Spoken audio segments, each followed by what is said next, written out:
बारिश की रात, अंधेरी रात थी। तेज बारिश हो रही थी और हवाएं ऐसी थी जैसे किसी अनदेखी ताकत का गुस्सा। सीमा अपनी ऑफिस से देर से घर लौट रही थी। उसकी गाड़ी जंगल के पास से गुजर रही थी जब अचानक उसकी गाड़ी खराब हो गई। मोबाइल नेटवर्क गायब था और चारों ओर सिर्फ बारिश की आवाज़ और अंधकार था। सीमा ने हिम्मत जुटाई और गाड़ी से बाहर निकली।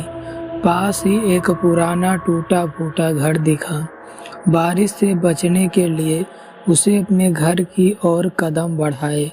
घर के दरवाजे पर पहुंचकर उसने देखा कि दरवाजा पहले से खुला था, जैसे कोई इंतजार में।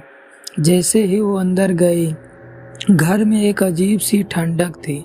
हर चीज धूल से ढकी हुई थी और उसने अपना फोन निकाला और फ्लैश लाइट चालू की। तभी एक जोरदार आवाज हुई, जैसे कोई दरवाजा जोर से बंद हुआ हो। सीमा का दिल तेजी से धड़कने लगा। वह पीछे मुड़ी और देखा कि दरवाजा बंद हो चुका था। उसने दरवाजा खोलने की कोशिश की, लेकिन वो जैसे किसी अदृश्य ताकत से जाम हो चुका था। तभी उसकी फ्लैश लाइट खुद ही बंद हो गई। चारों ओर घना अंधेरा और खामोशी था।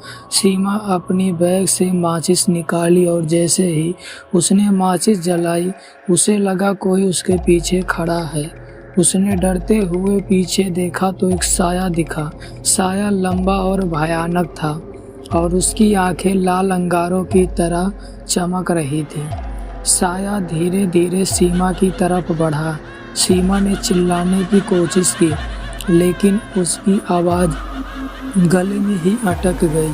तभी साया एक अजीब सी फुसफुसाहट में बोला, तुमने इस घर में कदम रखकर मेरी नींद तोड़ी है, अब इसकी कीमत चुकानी होगी। सीमा ने हिम्मत जुटाकर एक लकड़ी का टुकड़ा उठाया और साये पर फेंका, लेकिन वह साया गायब हो गया। अचानक घर का हर कोना खून से रंगा हुआ दिखने लगा। दीवार पर अजीब सी आकृति बन रही थी।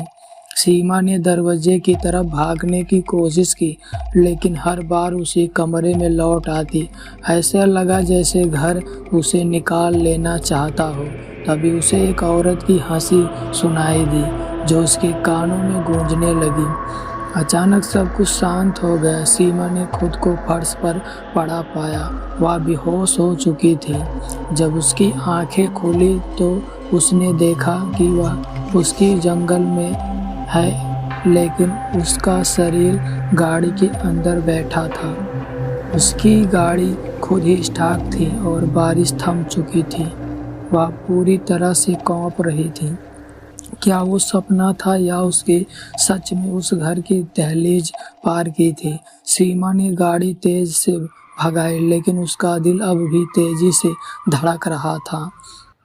अगली सुबह वह रास्ते से गुजरते हुए उस जगह पहुंची, लेकिन वहां कोई घर नहीं था, बस एक पुराना टूटा फूटा कब्रिस्तान था।